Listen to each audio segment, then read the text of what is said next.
एक अध्ययन के अनुसार हमारे देश में स्ट्रोक रोग का बोझ लगभग 100% बढ़ गया है। और कोविड-19 महामारी के समय में जो मरीज पहले से ही न्यूरोलॉजिकल रोगों से पीड़ित हैं, उन्हें कठिन समय का सामना करना पड़ रहा है। डॉक्टरों तक पहुंच न होने और दवाओं की उपलब्धता के कारण उनकी उपचार प्रक्रिया पर गहरा असर पड़ा है। लॉकडाउन से उत्पन्न तनाव और अवसाद और कोविड के आसपास के भय मनोविकृति ने भी ऐसे रोगियों की संख्या में वृद्धि की है। मस्तिष्क स्वास्थ्य के लिए एक प्रमुख जागरूकता समय की आवश्यकता है। हमारे खान पान और रहन सहन का हमारे दिमाग के स्वास्थ्य पर बहुत प्रभाव पड़ता है। साथ ही न्यूरोलॉजिकल समस्याओं के शुरुआती लक्षणों के बारे में जानना भी जरूरी है ताकि शुरुआती इलाज शुरू किया जा सके। तो आज इस खास दिन के मौके पर मिलते हैं नागपुर के एलेक्सिस हॉस्पिटल के सुप्रसिद्ध डॉक्टर हुसैन भाटी से और जानते हैं मस्तिष्क को स्वस्थ रखने के लिए क्या क्या जरूरी है। दिन विशेष कार्यक्रम वर्ल्ड ब्रेन डे पर आज नागपुर के सुप्रसिद्ध न्यूरोसर्जन आज दिन विशेष में वर्ल्ड ब्रेन डे के उपलक्ष्य में नागपुर के सुप्रसिद्ध न्यूरोसर्जन डॉक्टर हुसैन भाटी जी हमारे साथ हैं। आइए जानते हैं ब्रेन की जटिलताओं के बारे में और रोगों के बारे में। सर, आप हमें बताइए, ब्रेन की ज्यादातर कौन कौन सी समस्याओं को लेकर ज्यादातर लोग आपके पास आते हैं? नमस्कार। जैसा कि आज आपको पता है कि 22 जुलाई को ये वर्ल्ड ब्रेन डे मनाया जाता है। तो वर्ल्ड फेडरेशन ऑफ न्यूरोलॉजी का स्थापना जो है वो 22 जुलाई 1957 को हुई थी।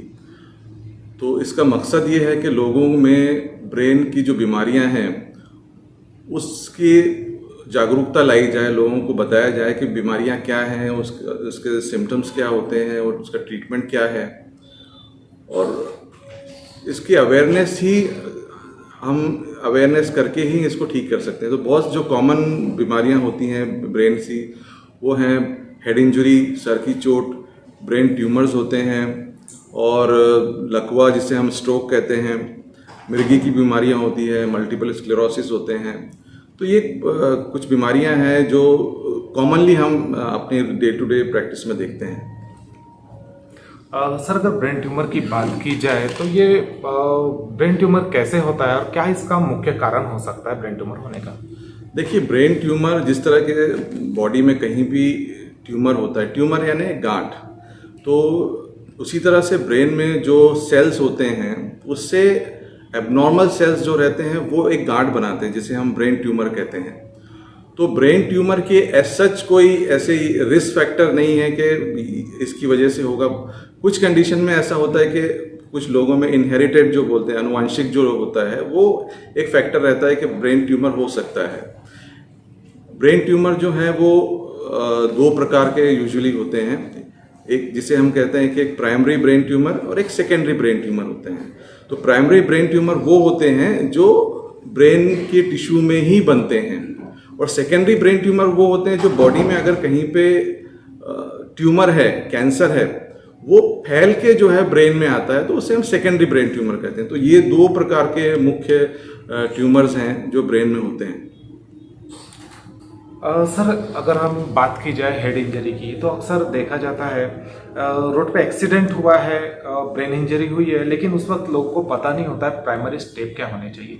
क्या एक प्राइमरी स्टेप होना चाहिए अगर किसी को ब्रेन इंजरी हुई है? ये बहुत ही अच्छा क्वेश्चन है कि जिस तरीके से हम हेड इंजरी की बात करते हैं, रोड ट्रैफिक एक्सीडेंट की बात करते हैं, तो ये एक ऐसी चीज़ है, मैं आपको बताऊं कि हिंदुस्तान अपना इंडिया का जो रैंक है वो फर्स्ट आता है number of trauma head injury cases में, और तकरीबन 1 मिलियन या हम 10 लाख केसेस कहते हैं सीवियर हेड इंजरी के, वो इंडिया में होते हैं, और हर साल उसमें तकरीबन 1 लाख लोगों की जान चली जाती है।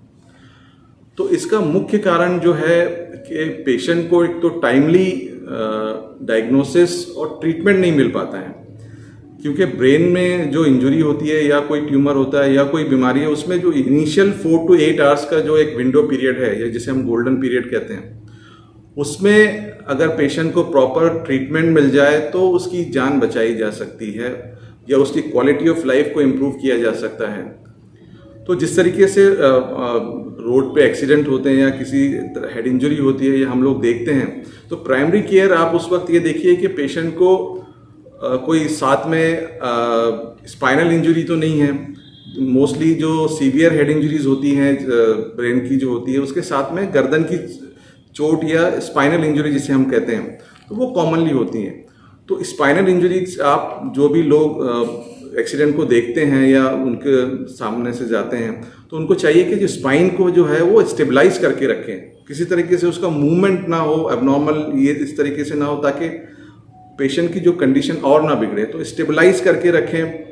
पेशेंट को अगर दौरा आ रहा है, ये भी एक बहुत कॉमन चीज़ें हैं कि लोग अगर पेशेंट को हेड इंजरी के बाद भी दौरा आ सकता है या वैसे भी एक सीजर डिसऑर्डर है इसमें दौरा आता है, तो बहुत सारे लोग उनको चप्पल सुंघा देते हैं या कोई ऐसी चीज़ें करते हैं जो, तो उनको ये चाहिए कि वो हेड इंजरी के पेशेंट को अगर दौरा आता है तो उनको करवट पे करके रखें या थोड़ी देर में वो सेटल हो जाता है। और सबसे इम्पोर्टेंट चीज़ होती है कि उसका एयरवे जो है, जिससे सांस की नली है, उसमें कोई ब्लीडिंग वगैरह या इस तरह की कोई चीज़ें हो, उसको सक्शन करके निकाल लें या कम से कम अपना कोई कपड़ा है उससे पोंछ लें। वोमिटिंग अगर पेशेंट को हो रही है तो वो उसको टर्न कर दें ताकि वो सांस की नली में ना चले जाए। तो ये कुछ चीज़ें जो हैं हम प्राइमरी लेवल पे हेड इंजरी के टाइम पे या रोड ट्रैफिक एक्सीडेंट के टाइम पे हम कर सकते हैं। और लोगों को चाहिए कि जल्द से जल्द जो है वो उनको हॉस्पिटल ले जाएं, और अगर पॉसिबल हो तो ऐसी जगह ले जाएं जहाँ पे न्यूरो सर्जरी सेंटर हो या ट्रॉमा सेंटर हो। सर, अगर माइग्रेन की बात की जाए, कई लोगों में ये आम समस्या बनी हुई है, माइग्रेन की बहुत तकलीफ होती है। ऐसे लोगों की क्या लाइफस्टाइल होनी चाहिए, क्या कारण हो सकते हैं माइग्रेन के, और उससे कैसे बचा जा सकता है, कैसे ठीक हो सकता है? माइग्रेन देखिए बहुत ही एक कॉमन बीमारी है। आमतौर से मैक्सिमम लोगों को कभी ना कभी हेडेक होता है, और ऐसे लोग जो होते हैं उनको फ्रीक्वेंसी जो है माइग्रेन की जो वो बढ़ती जाती है। आधे सर में दर्द होना, उसके साथ में वोमिटिंग होना या चक्कर आना, तो ये सारी चीज़ें उससे रिलेटेड रहती हैं। तो इसके मुख्यतः जो कारण है जिसकी वजह से ये बढ़ती हैं, तो अननेसेसरी स्ट्रेस आ गया है, या आपको नींद नहीं हो रही है, या कोई बहुत शोर वाला नॉइसी एनवायरनमेंट में हो, या कभी कभी लोगों को लाइट से भी, रोशनी से भी दिक्कत होती है, जिससे ये इसका सिवियरिटी या अटैक आ सकता है माइग्रेन का, जिसको हम कहते हैं। तो ये मुख्यतः कारण है जिनको हम अगर अवॉइड कर पाएँ तो उससे माइग्रेन का जो फ्रीक्वेंसी है उसको हम कम कर पाएंगे। और ट्रीटमेंट ऑब्वियसली अगर हम देखें, उसका मेडिसिन ले, तो उसको काफ़ी हद तक कंट्रोल किया जा सकता है। सर, अगर हम बात करें पैरालिसिस की, तो अक्सर देखा जाता है कि एक स्ट्रोक आता है, एक अटैक आता है और उसके बाद वो व्यक्ति पैरालाइज्ड हो जाता है। क्या मुख्य कारण हो सकता है ये स्ट्रोक आने का और पैरालिसिस होने का?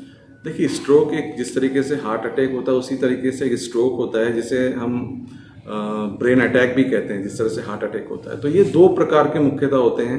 एक तो ये होता है कि ब्रेन में ब्लीडिंग हो जाता है, यानी ब्रेन की नस फट जाती है, जिसे हम कॉमन भाषा में ब्रेन हैमरेज कहते हैं। और दूसरा होता है कि ब्रेन में ब्लड सप्लाई जो है वो बंद हो जाता है, कोई नस जो है वो ब्लॉक हो जाती है, उसकी वजह से जो उस पार्ट को ब्रेन सप्लाई ना होने की वजह से उसका जो ब्रेन का वो पार्ट है वो प्रॉपर फंक्शन नहीं करता, और इसलिए उनको पैरालिसिस हो जाता है। तो ये दो मुख्य प्रकार की स्ट्रोक के टाइप्स हैं। तो मोस्टली इसमें जो देखा गया है कि जो अनकंट्रोल्ड ब्लड प्रेशर है पेशेंट्स को, या उनको क्रॉनिक हार्ट की बीमारियां हैं या डायबिटीज़ हैं, तो ऐसे पेशेंट्स में ये देखा गया है कि इनको ये ज़्यादा चांसेस है कि ये ब्रेन स्ट्रोक या पैरालिसिस हो। तो ऐसे केसेस में हमें इनको डायग्नोसिस करके प्रॉपर ट्रीटमेंट करना चाहिए। सर, ये कोरोना का दौर चल रहा है, कोरोना के काफ़ी पेशेंट्स और कईयों में पोस्ट कॉम्प्लिकेशंस दिखाई दिए हैं, पोस्ट कोविड कॉम्प्लिकेशंस। उसमें मुख्यतः म्यूकोरमाइकोसिस काफ़ी लोगों को देखने में मिला है। कहा जाता है म्यूकोरमाइकोसिस ये नाक से होते हुए आँख तक और आँख से ब्रेन तक पहुंच जाता है, ब्रेन तक पहुंचने के बाद ये काफ़ी घातक सिद्ध हो सकता है। तो किस तरीके से म्यूकोरमाइकोसिस से बचा जा सकता है? देखिए, जिस तरीके से कोरोना पैंडेमिक में अभी एक नया पैंडेमिक ये हुआ है कि जो पेशेंट्स कोविड के थे, तो उसमें डेफिनेटली पेशेंट के इम्यूनिटी कम होने की वजह से ये जो बीमारी है ये दोबारा से फैली हुई है। पहले भी ये म्यूकोरमाइकोसिस था, लेकिन ये इन्फेक्शन इतना कॉमन नहीं था।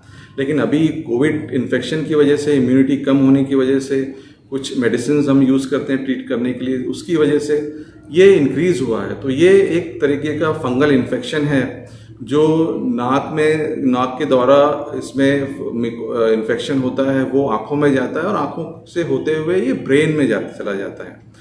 तो ये एक घातक कंडीशन है, जिसको अगर हम पहले ही अगर इनिशियल स्टेजेस में जब ये नाक में है उसी वक्त इसको हम कंट्रोल कर लें एंटी फंगल देके या सर्जरी से उसको रिमूव करके, तो हम आँख में जाने से या ब्रेन में जाने से इसको रोक सकते हैं। अगर ये ब्रेन में चला जाता है, फंगस और इन्फेक्शन ब्रेन में हो जाता है, तो उस वक्त भी हम अगर इनिशियल फेजेस में है तो उसको हम एंटी फंगल या मेडिसिन देके हम उनको कंट्रोल कर सकते हैं। अगर ज़्यादा ब्रेन में फैला हुआ है तो हमें ऑपरेशन करने की भी ज़रूरत पड़ती है। जो इन्फेक्शन का पार्ट है वो हमें निकालना होता है, क्योंकि अगर ये ब्रेन में फैलता गया तो फिर पेशेंट की जान को भी खतरा हो सकता है। जो दर्शक आपको अभी इस वक्त देख रहे हैं, एक सभी देशवासियों को वर्ल्ड ब्रेन डे के उपलक्ष्य में एक संदेश। मैं सभी देशवासियों से यही कहना चाहूँगा कि जिस तरीके से हम हार्ट के लिए अवेयर हो रहे हैं और अपनी हार्ट की अपनी अच्छी केयर करें, उसी तरह से ब्रेन को भी हमको प्रॉपर ध्यान देना है। ब्रेन से रिलेटेड जो बीमारियां हैं उनको प्रॉपर डायग्नोसिस करना, उनको ट्रीट करना, ये तो हमारा डॉक्टर्स का काम है। लेकिन जो इनिशियल फेजेस में जो बीमारी है उनको आपको समझ के उसको डॉक्टर्स तक पहुंचना, ये बहुत ज़रूरी है।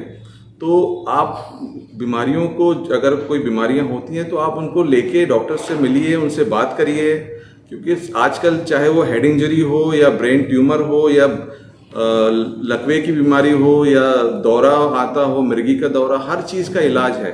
चाहे मेडिकल मैनेजमेंट दवाइयों से हम कर सकते हैं या जो एडवांस टेक्निक है जिसके ज़रिए हम ऑपरेट करने की भी अगर ज़रूरत पड़ती है तो हम कंफर्टेबली पेशेंट को कम से कम कॉम्प्लिकेशन या रिस्क होते हुए हम उसको ऑपरेट कर सकते हैं। तो आजकल जो सर्जरीज हैं वो काफ़ी सेफली की जा सकती हैं। पेशेंट लोगों में ये भी एक धारणा है कि ऑपरेशन करने से पेशेंट को जान चली जाएगी या उसमें ये कॉम्प्लिकेशन हो जाएगा या पैरालिसिस आ जाएगा। तो आज जो इक्विपमेंट्स हैं, जो टेक्निक्स आ गई हैं लेटेस्ट, उससे हम काफ़ी सेफली ऑपरेशन कर सकते हैं और पेशेंट का जो क्वालिटी ऑफ लाइफ है या लाइफ एक्सपेक्टेंसी है वो काफ़ी अच्छी और इम्प्रूव होती गई है।